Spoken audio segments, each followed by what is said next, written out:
It's locked, all right.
Good evening, sir. I'm Dr. Reed. I believe we're going to be colleagues. Reed? Yes, I've been informed about your arrival. I'm Waverly Ackroyd. Welcome aboard, I suppose. Does my arrival inconvenience you in some way, Dr. Ackroyd? Let us just say that I don't particularly share Dr. Swansea's enthusiasm for hiring you. What we need here are reliable professionals, not overrated dabblers.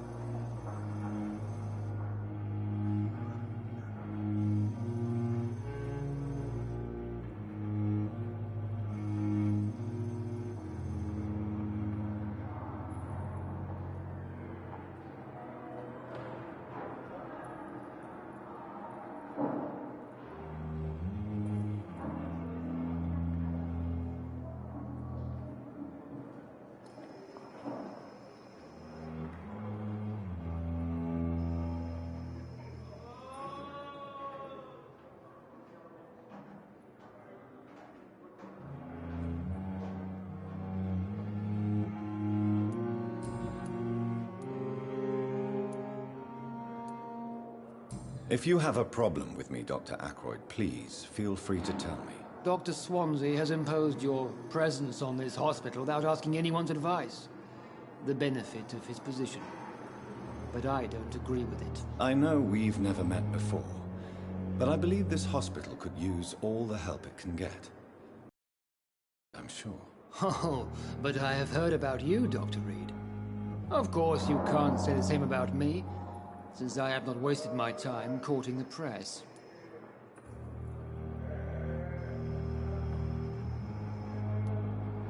There is no need for such animosity between us. Don't you think the epidemic is already enough to deal with? That is one point we could agree on. And that is precisely why I want to be sure that you will be of help to this hospital, instead of a burden. Since your tenure in this hospital is longer than mine, perhaps you can tell me more about this place. Let's just say I'm tired of the carelessness around me.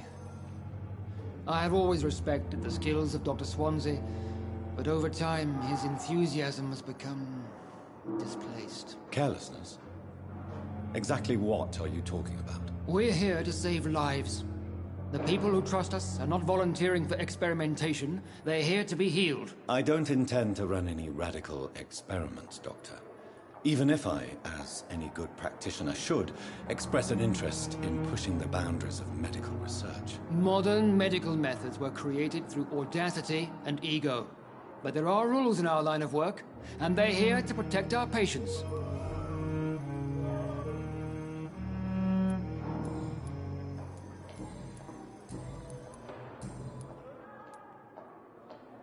I don't know what you've heard about me, but I have already proved my value as a practitioner. I don't question your skills, Dr. Reed, but your motive. Is it money, fame, or are you truly dedicated? And what exactly is that supposed to mean? I served in the war just like you.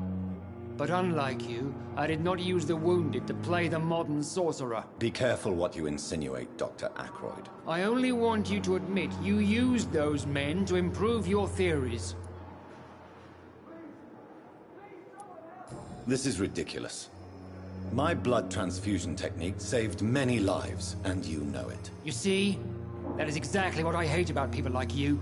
You avoid this kind of accusation instead of facing reality. It seems you have bad memories of your military service. I refuse to see this industrial slaughter as scientific progress. War only reveals the worst in men. We can at least agree on something, Dr. Ackroyd. Thank you for your time. We'll talk later.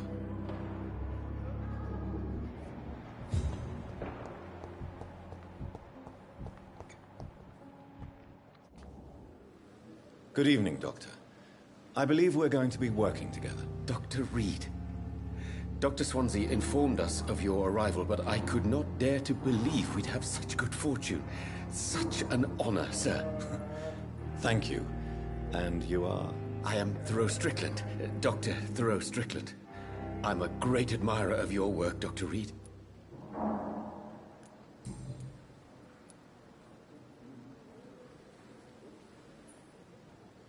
Please, could you tell me something about yourself? I'm a great admirer of your work concerning blood transfusion, Dr. Reed.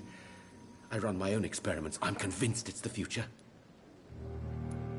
What made you choose to be a doctor? I'm not ashamed to admit you and your work have inspired me.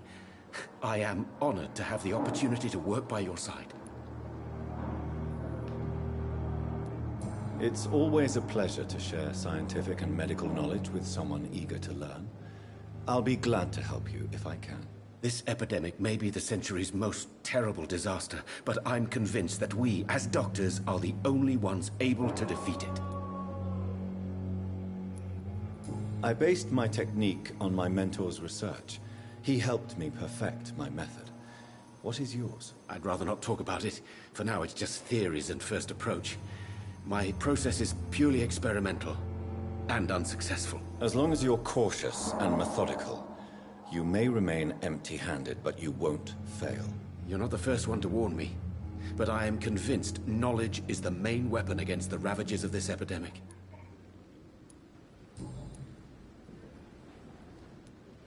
What can you tell me about the Pembroke? Well, it has always been an honor to work with Dr. Swansea. But with your arrival, I can't think of a better opportunity to learn about blood transfusion. You seem quite optimistic. It's a rare and precious attitude in these difficult times. I'm convinced that this epidemic is a test of endurance and dedication for us men of science. Questions remain about our capacity to resolve the situation. True, true. Last summer, during the first wave of the epidemic, I used to joke with Milton about the extra work. We're not smiling now. Do you need help with anything in particular? Well, yes, maybe. I'm waiting for a batch of products I ordered for my personal research, yet my supplier seems to have vanished. Do you want me to play the errand boy for you? Oh no, Dr. Reed. But if you went personally to his shop, what with your reputation and all, he wouldn't dare to refuse the products I need. I see. Well, give me the address, for I may pass by if I have time. What do you think of Dr. Ackroyd's aversion to modern medical methods? It's a shame he's so narrow-minded. Dr. Swansea taught me that science is about exploring uncharted territory. I'm convinced that's true. With the influenza and all that's going on, you should put your differences aside, don't you think? Why is it so difficult to work together? I believe that if Dr. Ackroyd had been the one to discover the transfusion process, he would be the first to recommend its use. So you believe it's just a question of jealousy and pride? Dr. Ackroyd is as proud as he is blinded by his obsolete concept of medical science.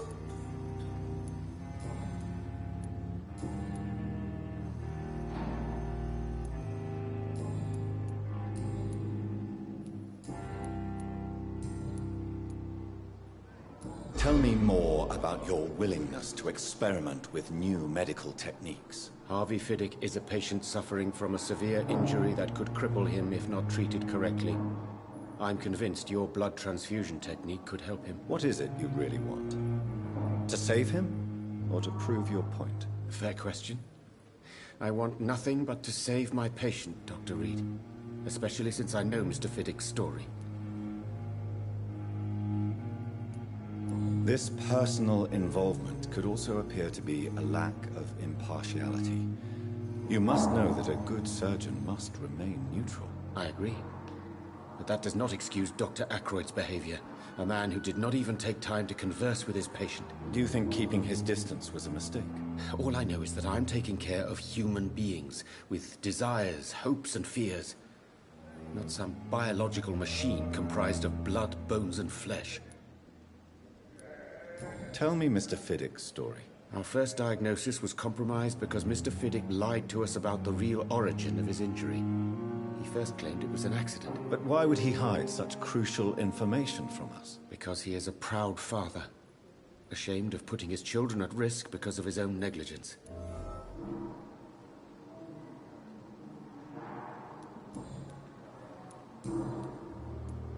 Goodbye, Dr. Strickland.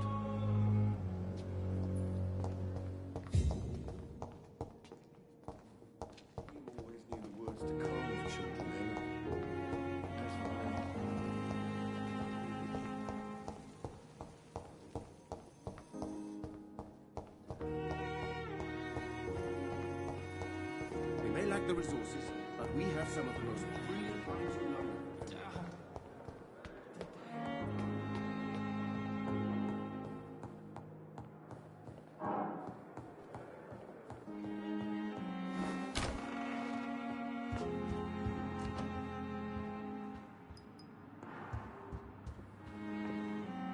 Evening, Edgar. Could I get your professional opinion? Please speak, but I have something important to tell you. This strain of flu, it's very different from the one I saw in Europe. It's downright peculiar. Really? What makes you say that? I've just looked at the blood of one of our recently deceased. I see. Do you have anything more to go on? This disease spreads and looks like the Spanish flu, but its effects differ greatly. The London strain is different from the continental one. This is very interesting. Did you find something else?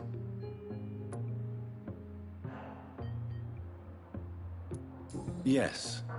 Unlike the flu, the infected begin to show an increase in outwardly aggressive behavior. More than simple agitation. Once docile people become violent. You mean like rabies? Is there a chance we could create a vaccine, Jonathan, like Pasteur? By the stove, that would be smashing. There's a lot we're not seeing here.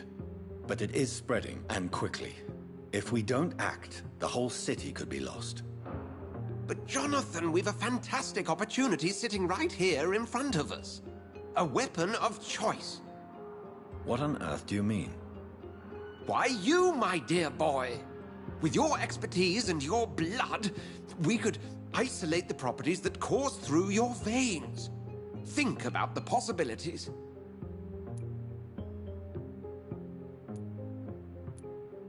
I admit it did occur to me. Blood seems to be the common factor in all of this.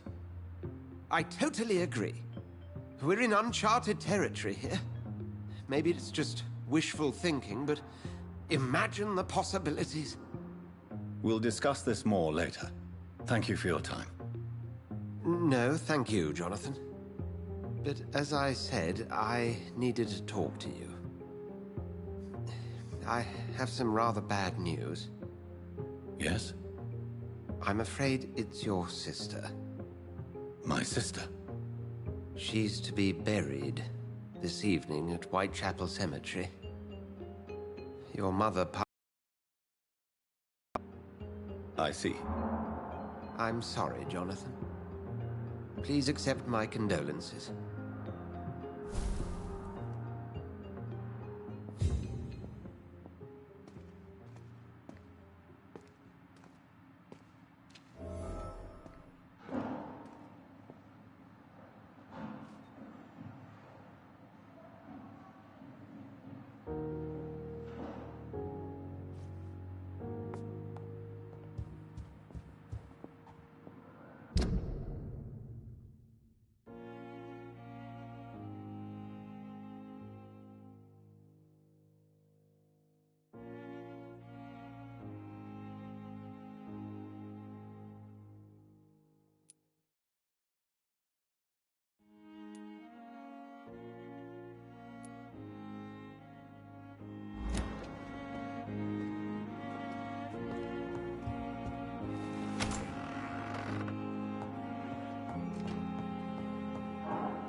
The flower's dying.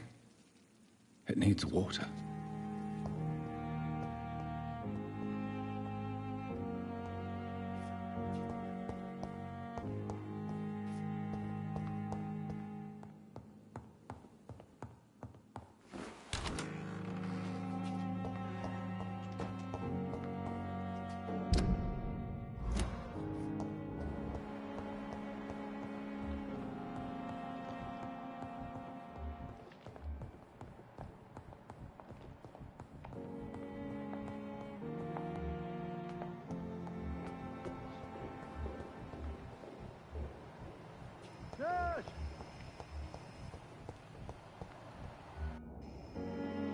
I'm quite busy right now, Dr. Reed.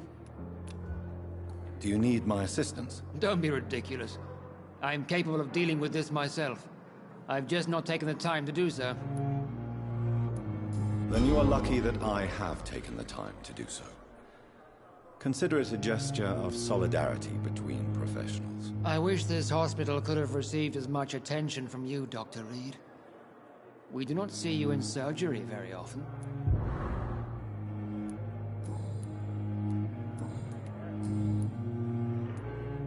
Tell me, Waverly, what do you think of Dr. Strickland's enthusiasm for his experimental research? Strickland is playing with his patients' lives for pride and glory. Now that, sir, is unethical. Are you thinking about something in particular? Harvey Fiddick needs delicate surgery. I believe we should stick to the usual procedure, but my young colleague obviously disagrees.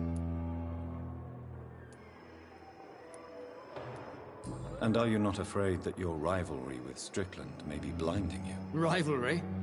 I guess you could call it that. But I will never be childish enough to let my personal feelings affect my judgment.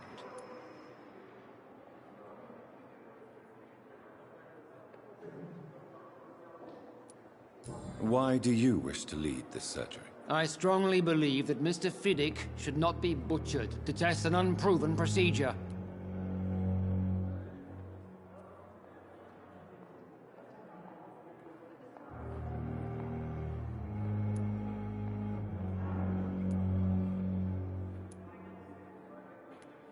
I really hope you're right about this, Dr. Ackroyd.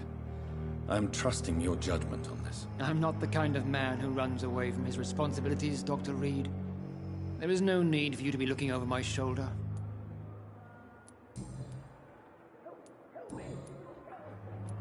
Thank you for your time. We'll talk later.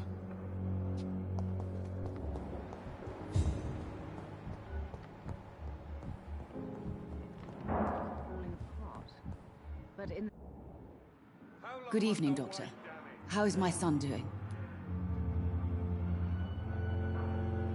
Do you require medical attention as well, Mrs. Goswick? Do you know you're the only one who's asked me this? No. I don't feel well, actually. Despite what you think about this place, I can tell you with absolute certainty, taking this will help you recover. Well, at least your reputation seems well-deserved. Unfortunately, I can't say the same for this hospital.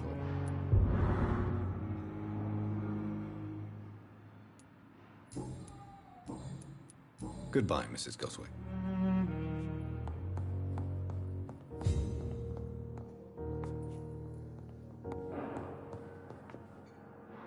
Good evening, Dr. Strickland. And good evening to you, Dr. Reed.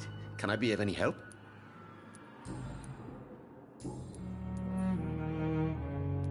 Goodbye, Dr. Strickland. I never could keep anything from her. I'm all right. Don't waste your time with me. Good evening, Mr. Fiddick. Good evening, Dr. Reed. Any news about my operation? Is there anything else that's bothering you? Can I help in any way? Really? Why has no one else asked me that since I got here? I thought I was in a hospital. Unfortunately, you are not the only person who needs help. And complaining about it won't do you any good. Well, perhaps you're right, Dr. Reed. I'm sure if me missus was still alive, she wouldn't be happy with me going on like this. Goodbye for now, Mr. Fiddick. I'll see you later. I will not let you down, my boy.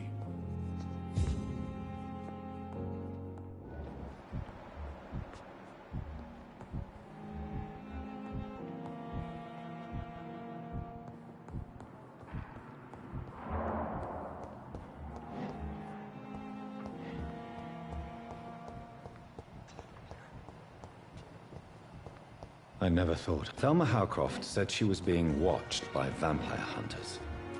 Where are they hiding? I should investigate. I managed to arrange to have you buried.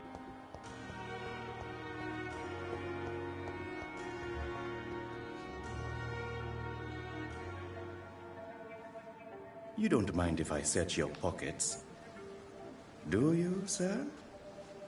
You won't need any of these anyway. I'm not stealing from you, mister. I'm only redistributing your belongings to people who need them more than you. You see, no one has claimed your body, sir, so it would be such a shame to bury you with your valuables. I will not forget you, sir, and I thank you for your generous donation.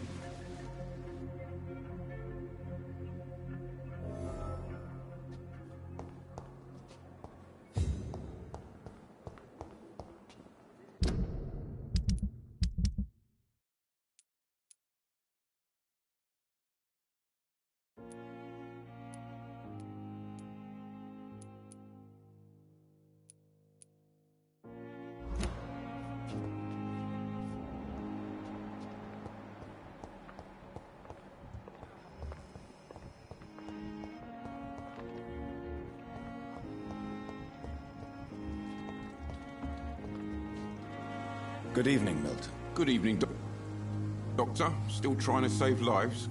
Do you need any medical help, Milton? I'm afraid I do. Like everyone in this hospital.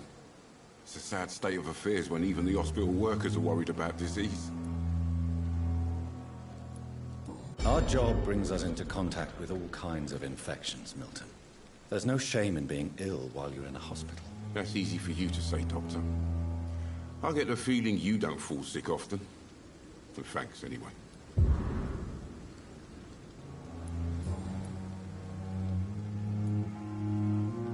What's going on between you and Nurse Hawkins? Pippa's tired.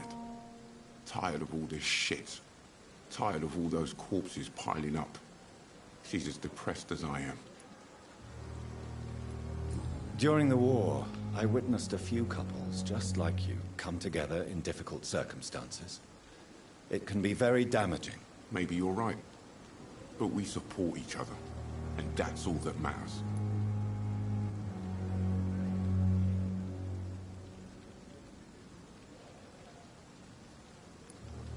You do realize you could both get fired. Hospital staff are not meant to have intimate relationships with one another. Come on, Dr. Reed. Do you know how many rules are broken in this hospital every day just to keep it running? There's nothing wrong with what we're doing.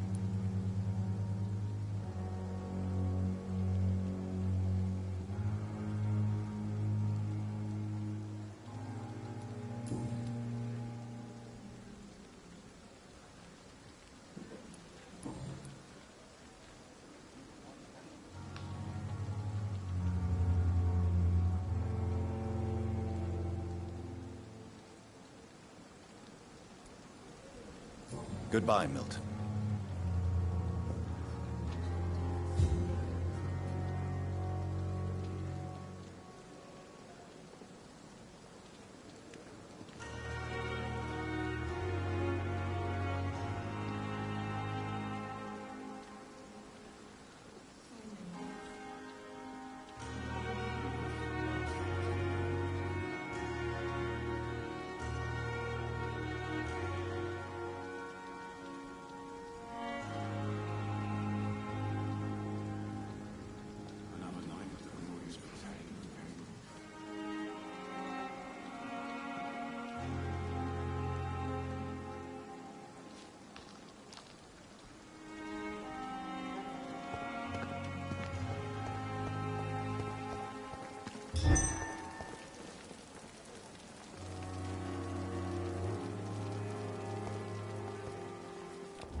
Good evening, Mr. Elwood. Evening, Dr. Reed. Soldier, do you need assistance? Not really. I think I caught something in this bloody hospital. I swear I'm dead, yet smiling inside, Dr. Reed. As long as you remain here, I will make sure you don't have to worry about your health. Don't think you can do much about it. Damage is done.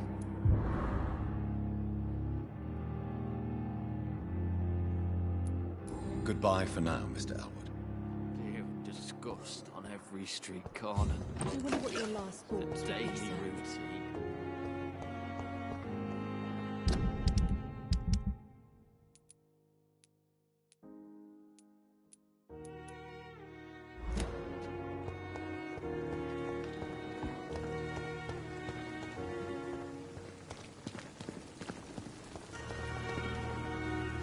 Good evening, Nurse Brannigan. Good evening, Doctor. Do you require medical assistance, Nurse? I will be fine. As soon as I can get some sleep. Nurse, you won't be able to help people if you're sick. Take this, and do try to get some rest. I'll try, Dr. Reed. Thank you. Goodbye, Nurse. Call me if you need assistance.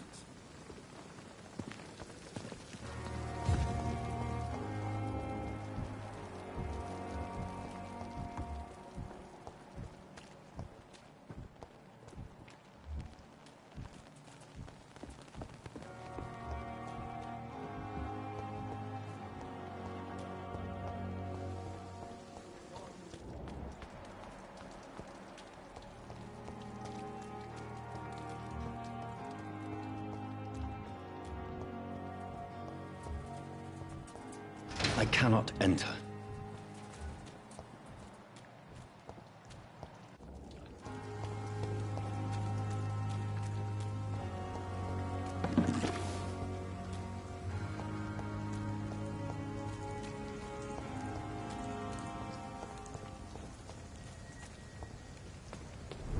Last warning, sir! Steady! You've got one of them! Bloody vermin!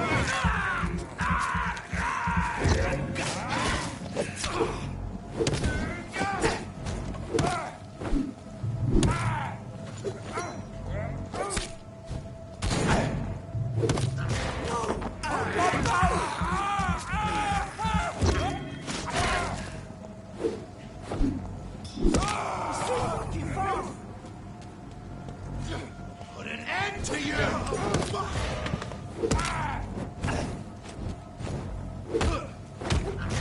Die, vermin!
In this letter, Mortimer Goswick does nothing to hide his desire to die. I could give it to his mother, but doing so would betray his trust.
It's locked.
Look lively! It's on to us!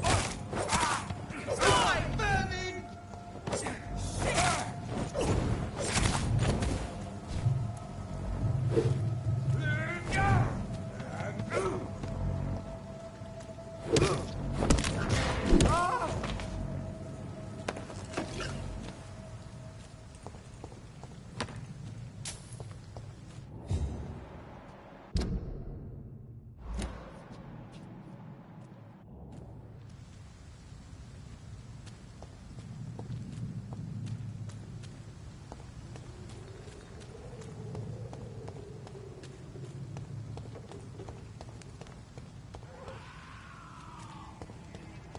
Best run on the road, sir.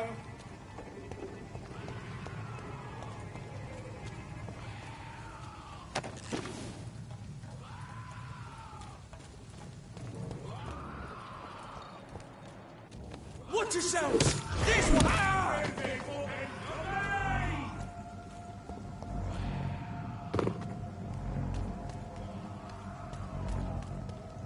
I'll send you back in a fucking grave!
idiot had the safe.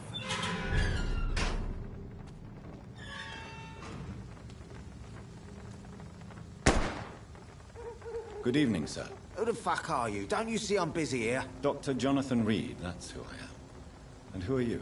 Ah, some fancy gentleman we've got here. Clear off. We don't want strangers on our streets. So you won't tell me your name, then? The name is Booth Digby.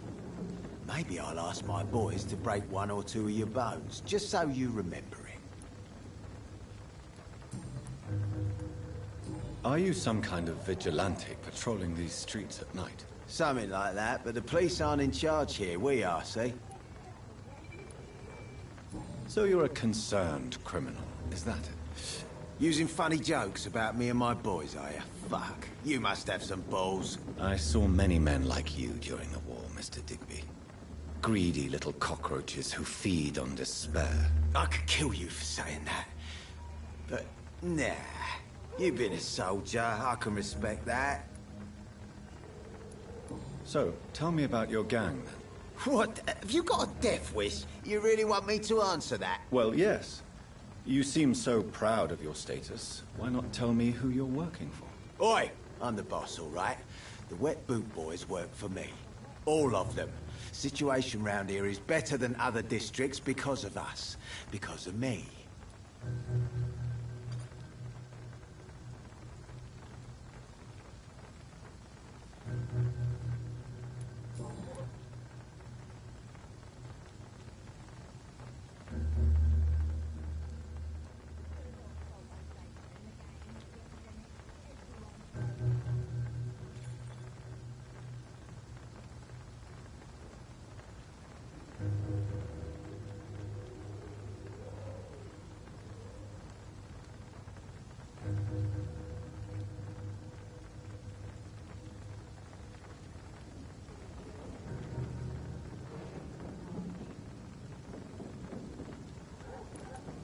What can you tell me about this part of town?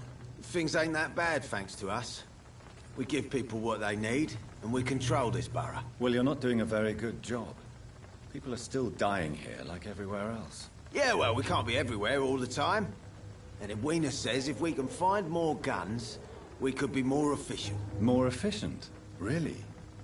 You should probably tell Edwina that guns are useless against diseases and infections. Incredible. You know what? You're lucky she can't hear you right now. She's more smart than patient. My sweet queen of the docks.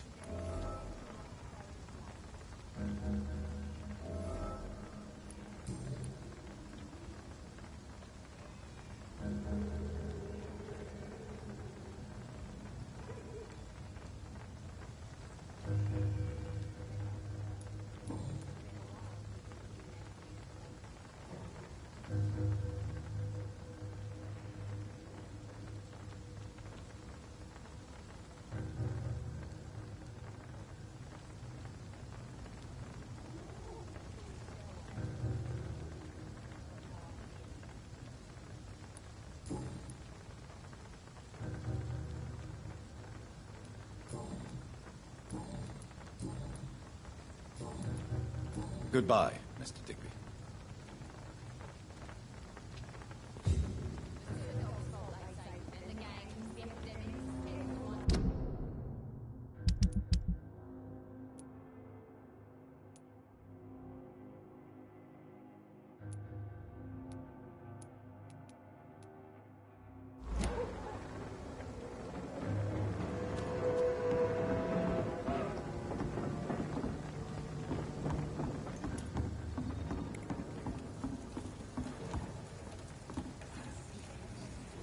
Good evening, miss. I am Dr. Reed. May I ask you a few questions? Who are you? What do you want? As I just told you, I'm a doctor. From the Pembroke Hospital, actually. The Pembroke Hospital, you say? I don't have any money for you leeches. I'm not here for charity, Miss... Miss Edwina Cox. So what do you want, then? Fancy buying something from me, maybe?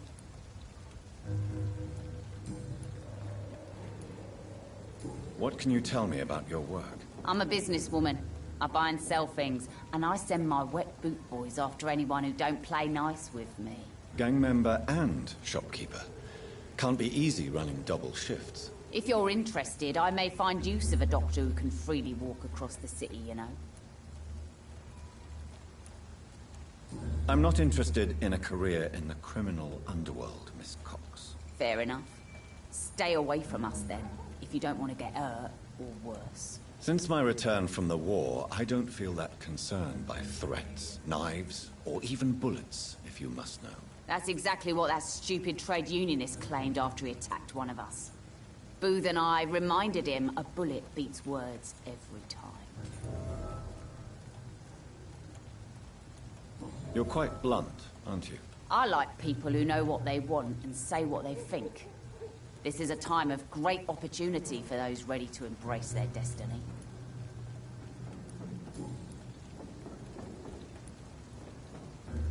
You still use your husband's name, Edwina. Why is that? Why shouldn't I? He may be a bloody bastard, but I'm still his wife and his name means something round here. Are you aware of what happened to him? Yes. I'm sure he fought till the end and looked death in the eyes. The boys will mourn him. Except one of them, maybe. What can you tell me about this part of town? You can't trust anyone around here. As soon as you lower your guard, you can be sure some arsehole will take advantage of you. Really? Don't you think that's a little bit excessive? Bastards, all of them.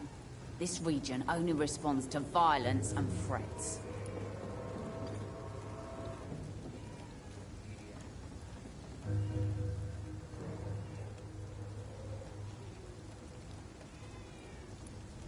You sound like you're thinking of somebody in particular. Take the gravediggers of Southwark.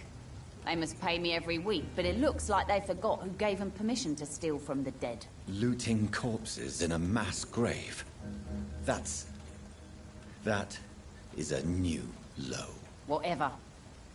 Hey, since you're a doctor and all, maybe you can access that forbidden area and remind those bastards what they owe.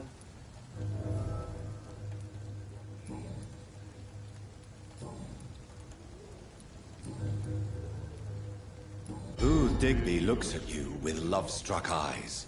Tell me, Edwina, is the feeling mutual? You have no idea how refreshing it can be for a woman to receive all the pleasure she needs. For once. I'll take your word for it. What is it, Doctor? A woman's not supposed to talk about these things.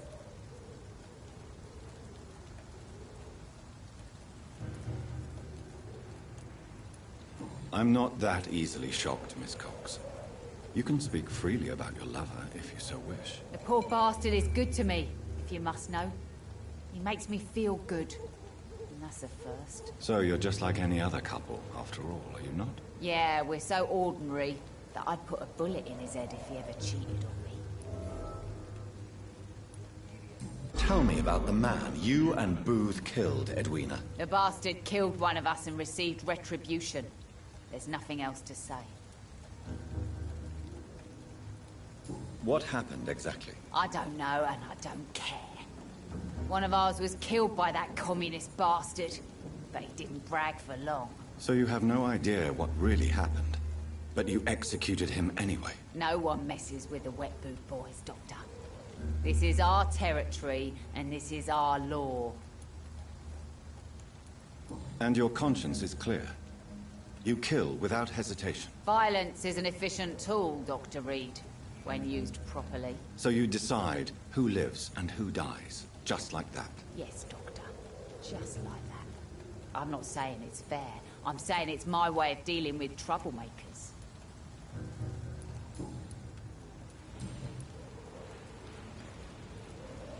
Can I see what you have to sell? As long as you have money, I'll show you all I have.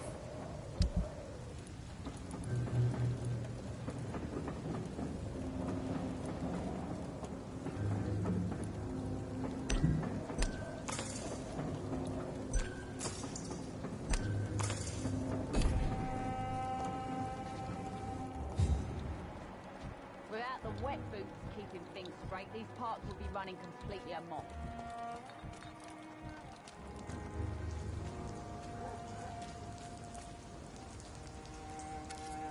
Good evening, sir. Whatever. Don't you recognize me? We met a few nights ago. Don't take it personally. I spent a lot of energy forgetting what I did the night before. Yes, you had definitely drunk too much then as well. I'm Dr. Jonathan Reed. I'm Dyson Delaney. I'll try to remember you. This time.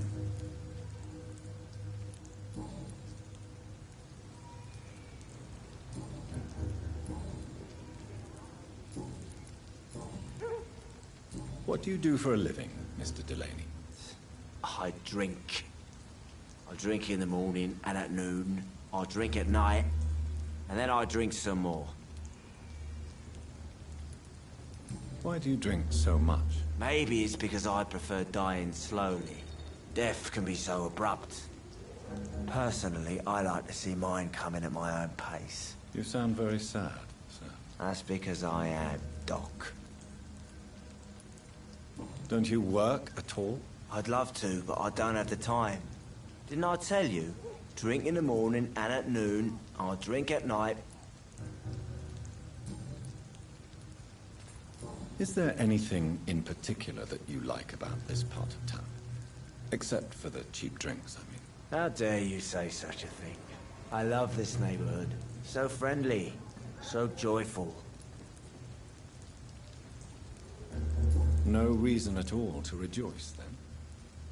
Life is hopeless and then we die, is that it? Let me tell you a story. All right. Go on. A few years ago, when I believed a resolute man could change things around here for good, a tragedy occurred nearby. What kind of tragedy? It was a bomb. A bomb that exploded and killed many people. Metal and blood everywhere. Shouts, fire, broken window of the shoe shop, the torn street light. You lost people you loved that day, didn't you? I've lost everything. But you know what the worst part is? I don't even remember where it happened. I've drunk so much to forget it. And now I can't remember where it was. I can't pay my homage to the dead. I'm sorry, Mr. Delaney. It's okay. If you ever find the place, just leave a flower for me there. Even if you tell me where it is. I'm not sure I'd memorize it. Is there anything in particular that you like about this part of town? Except for the cheap drinks, I mean. How dare you say such a thing? I love this neighborhood. So friendly. So joyful. Why are you so cynical? Cynicism is the polite way to express despair, Doctor. No reason at all to rejoice, then? Life is hopeless and then we die, is that it? Let me tell you a story. Another time, perhaps. I'm not sure I want to hear another sad story. Is there anything in particular that you like about this part of town?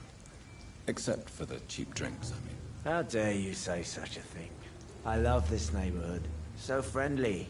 So joyful.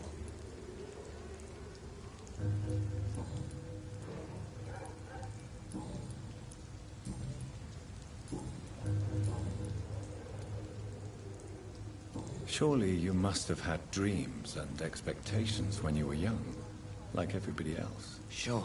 I wanted things to change. To really change, and to change for good. The bigger the dream, the harder the fall. Sounds like you were an idealist, which is honorable. No, sir. I was an anarchist and I believed that exclusive property is a robbery in nature.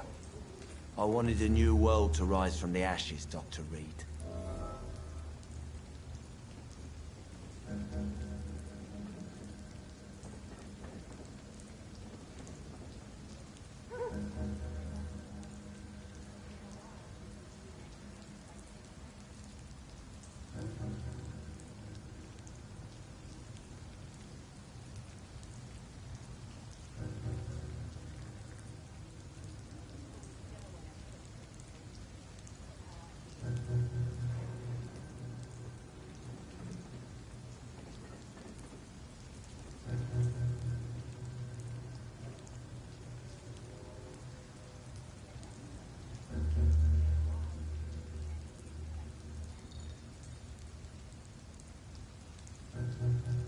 Do you really think the world is that bad?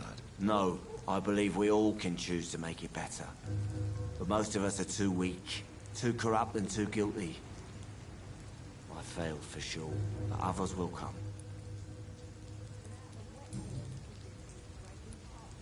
I want to know more about your past as an anarchist, Dyson. I'm still an anarchist, Doctor, make no mistake. I just reject violence as a tool to change the world, unlike my comrades. Do you still see your comrades, then? Even if you don't agree with their methods anymore, I mean. No. I hope they'll come to share my point of view one day. I'll raise my glass to that splendid idea. Do you believe in a bloodless revolution, then? I do not believe in much anymore, Doctor. But I'll admit I like your idea of peaceful change. I like it a lot.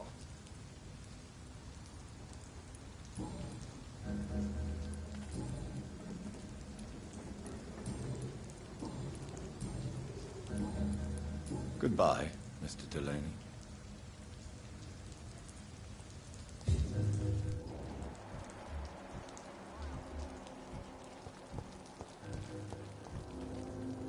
Good evening, Mr. Delaney.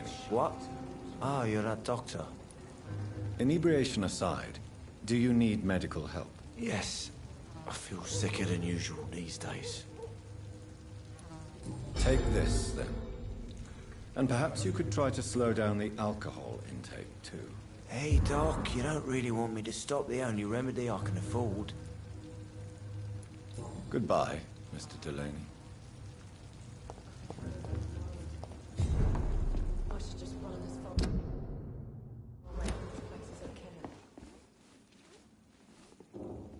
Good evening, Tom. Good evening, sir. How are you tonight? Back to the docks, are we? You remember me, then? Of course I do. You're that man who seemed so lost when he entered my bar a few nights ago. Thank you for your hospitality. I'm Jonathan Reed, by the way. I'm still Tom Watts. Welcome back, Doctor.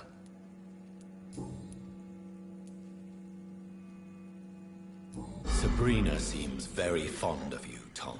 I like her too. I really do. I know I'm her boss, and I'm much older and all. But I like her, for sure. What is bothering you, then? Sabrina is an angry one. She wears it like a coat. I'm not sure I can make her shed that anger. It hurts to see her like that.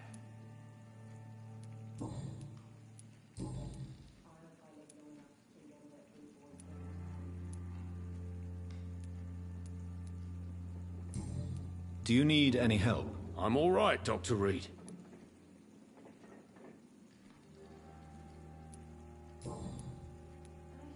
What can you tell me about this part of town? It's not that bad. Thanks to people like the sad saint of the East End. Who? Sean Hampton, our own private holy figure. Few are foolish enough to make peace with the gangs. Sean is one of them. How is it you can keep this place open? This part of town doesn't seem particularly safe. Well, since everybody needs a drink, my pub is considered neutral ground by most groups.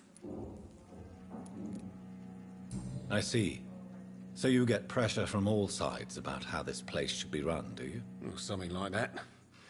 Nothing that a few wise words and a bottle of gin can't solve.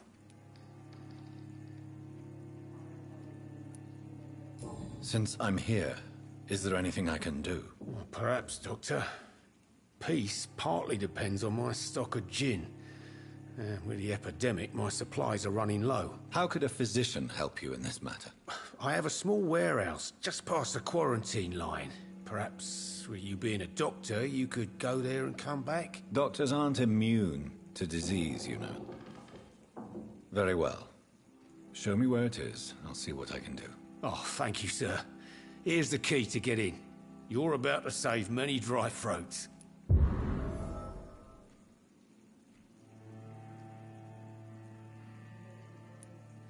You're something of a figurehead around here. I'm only pouring alcohol for everyone to forget their troubles. Sean Hampton is the one giving them long-term hope.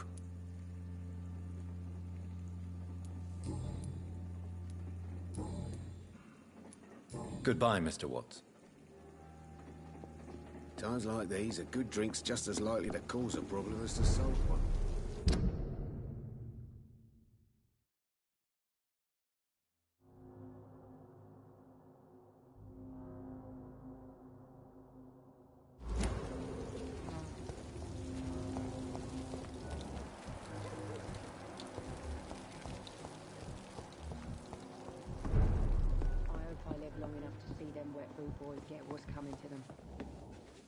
Evening, miss. Well, I never. That's a first. Customers who make that much mess rarely come back. Never mind in fancy togs. I'm much more myself than when we first met. By the way, I'm Jonathan, Dr. Jonathan Reed. Welcome back to the Turquoise Turtle then, Doctor. I'm Sabrina Cavendish. How can I help you? What can you tell me about this area? People don't appreciate that line of questioning round here. You'd best be more careful with what you say, sir. You look concerned, Miss Cavendish. This is a bad borough. Most people I know are afraid. Most locals will rob you blind, or worse. You best mind your step.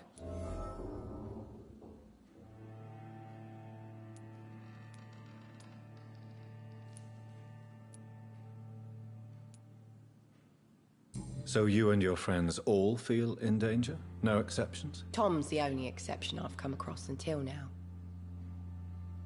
But he's not like everybody else. This place seems very colorful. I'm sure it has plenty of stories to tell. We get people of all sorts here. It's that rare place in the docks where you can have a drink without being murdered. At least it's not happened yet. So this bar is neutral territory, then? Yeah. Tom's convinced this is something the locals need. No one ever draws a weapon here. That's one of the reasons I accepted the job. Your boss must be quite the negotiator to force such an agreement. Yeah. Tom's a great bloke. Mr. Hampton, who runs the night asylum, he's the only other man that's able to keep peace around here.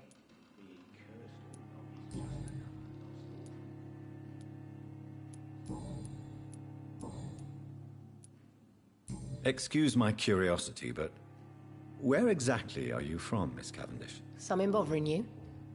What, my name? Or my complexion? Believe me, I never judge someone on their place of birth or the color of their skin. If that's true, you'd be one of the few not to make fun of me.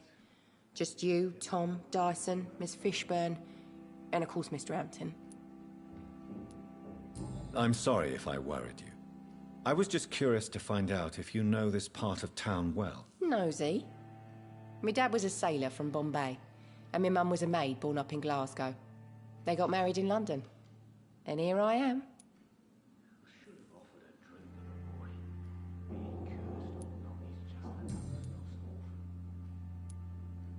Sabrina, tell me about your true feelings for your boss. I love Tom.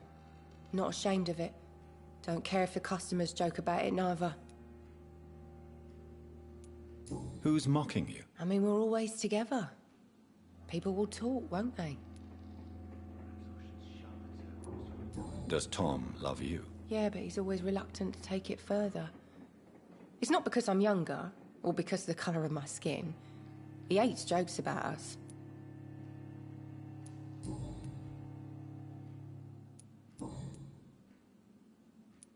Goodbye, Miss Cavendish. Drink's just as likely to cause a problem as to solve one.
Vampry level.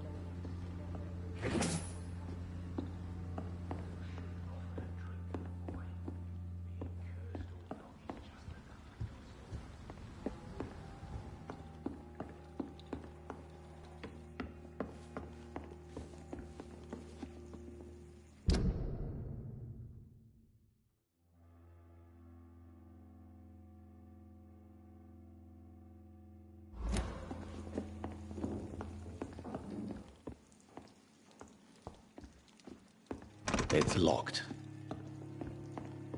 You know, it would be nice to see each other outside. There's gotta be something you've done to get out. Now everything seems under control, more or less. Don't forget to keep an eye out for this garden. Some things.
He's mine! Over there!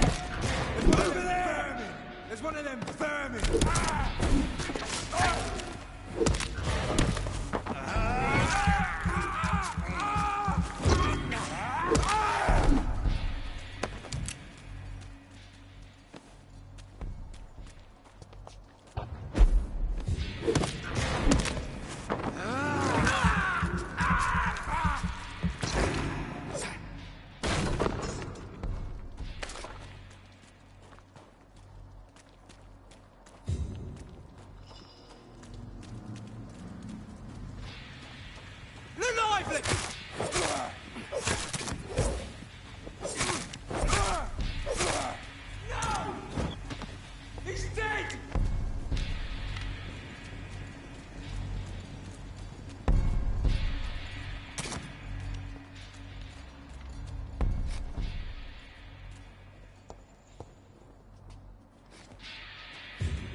Bloody leech! He's dead! Get a taste of this!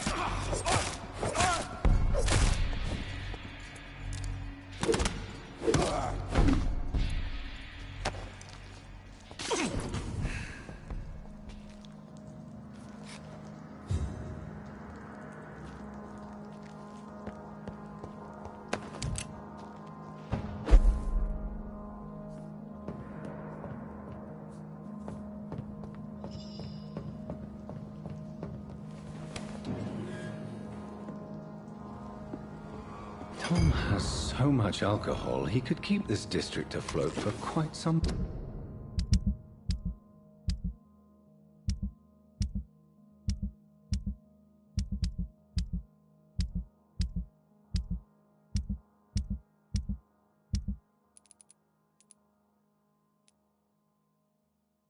time.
cannot enter.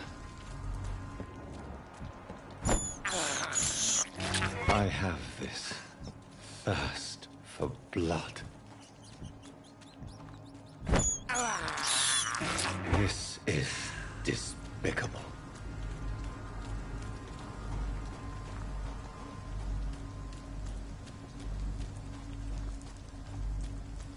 It's locked.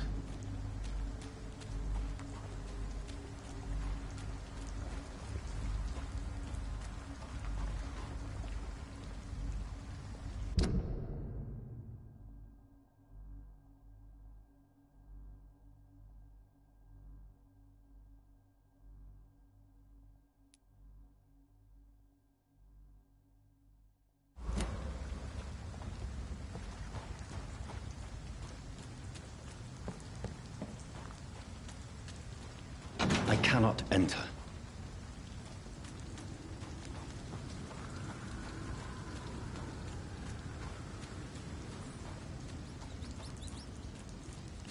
It's locked, all right.